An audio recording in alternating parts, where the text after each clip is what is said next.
Hello guys, आज हम फिर से जुजुत्सु काइसन के ऊपर वीडियो लेके आ चुके हैं क्योंकि मुझे जुजुत्सु काइसन के कुछ डार्केस्ट स्टोरी लाइन के बारे में पता चला है। तो मैं अकेले अकेले क्यों देखूं? चलो मिलकर देखते हैं। आई नो, मुझे पता है कि जुजुत्सु काइसन का एंडिंग सभी को पसंद नहीं आया, उनमें से मैं भी एक हूं, ठीक है। लेकिन यार, डार्क स्टोरी तो जान सकते हैं ना। तो चलिए शुरू करते हैं। Story number 1, origins of cursed womb, death painting arc.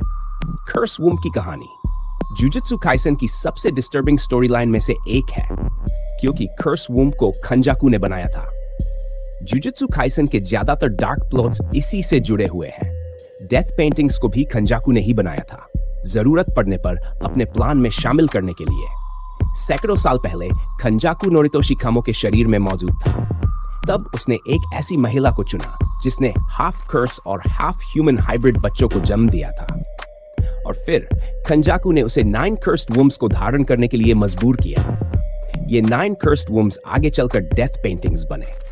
ये कहानी साबित करती है कि खंजाकू कितना निर्दयी और क्रूर था। उसके लिए दूसरों की जिंदगी सिर्फ एक मोहरा थी जिसे वह अपने खौफनाक प्लान्स के लिए इस्तेमाल करता था। सेकंड, माकी और माई हार्ट ब्रेकिंग स्टोरी। माकी और माई दोनों ही जेनिन क्लैन में पैदा हुई, लेकिन एक बड़ा अभिशाप लेकर, बिना कर्स एनर्जी के। माकी तो बिल्कुल पावरलेस थी और माई के पास थोड़ी कर्स एनर्जी थी जिससे वो कर्स स्पिरिट्स को देख पाती थी। लेकिन माकी, वो तो चश्मे के बिना उन्हें देख भी नहीं पाती थी।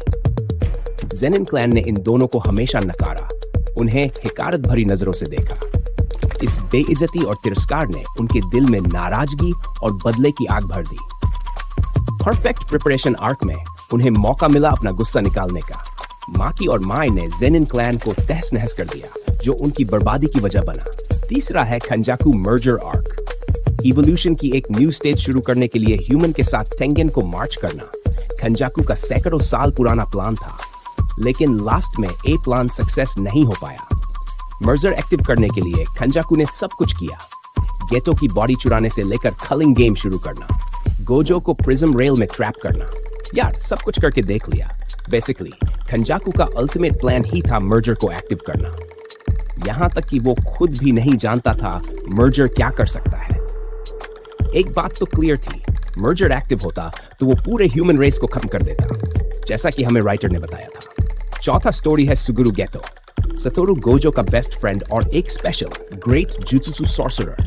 पहले तो गेतो को एक हीरो की तरह दिखाया गया था, लेकिन हिडन इन्वेंटरी आर्क में गेतो का नजरिया बिल्कुल बदल गया।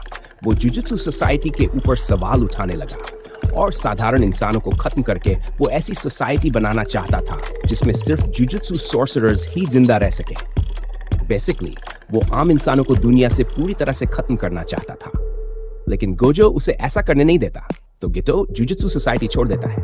पांचवां डार्क स्टोरी है रिको अमानाई की पॉइंटलेस डेथ। रिको की मौत जेजेके में एक बिग टर्निंग पॉइंट थी। रिको बेसिकली टेंगन के साथ मर्ज होना चाहती थी। वो टेंगन की स्टार प्लाज्मा वेसल थी, लेकिन जब जुड़ने की बारी आई तो रिको जीना चाहती थी। लेकिन यार, लास्ट टाइम पे तोजी रिको अमानाई को मार देती है ताकि वो मास्टर टेंगन के साथ कभी ना जुड़ सके और टेंगन इवॉल्व हो जाए। नंबर 6, रिका और यूटा सैड लव स्टोरी। सच्चा मोहब्बत कभी एक साथ जीने नहीं देती और साथ भी नहीं छोड़ती। बिल्कुल ऐसा ही हुआ था यूटा और रिका के साथ। रिका और यूटा दोनों बचपन के दोस्त थे और वो दोनों एक दूसरे से बहुत ज्यादा प्यार भी करते थे। लेकिन एक दिन यूटा के सामने रिका का एक्सीडेंट में मौत हो जाती है। उसका प्यार सच्चा था, और फिर डेथ के बाद रिका एक कर्स स्पिरिट में बदल जाती है और वो यूटा के साथ लाइफ टाइम के लिए जुड़ जाती है। एक मासूम सी लड़की भयानक कर्स स्पिरिट में ट्रांसफॉर्म हो जाती है। जुजुत्सु काइसन में ये सबसे भयानक कहानी है। Number 7, Yuta in Gojo's body. How is that even possible? After the death, Sukuna के साथ फाइट के टाइम गोजो का मौत हो जाता है, एंड डेथ के बाद भी उसका बॉडी वेपन की तरह यूज होता है। बेसिकली यूटा गोजो's बॉडी वेसल बनाकर दोबारा लौटता है फाइट में। यूटा ऐसा कर पाता है क्योंकि उसने खेंजाकू की टेक्निक को कॉपी किया है, बॉडी गोजो का और आत्मा यूटा की। Number 8, Junpei's death.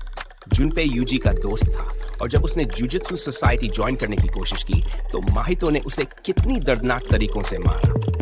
जुनपे को पहले कभी यूजी जैसा सच्चा दोस्त नहीं मिला था क्योंकि सभी उसे बुली किया करते थे। Last story, Shibuya incident. JJK में सबसे डेंजरस और डार्क स्टोरी हुआ था शिबुया इंसिडेंट के दौरान।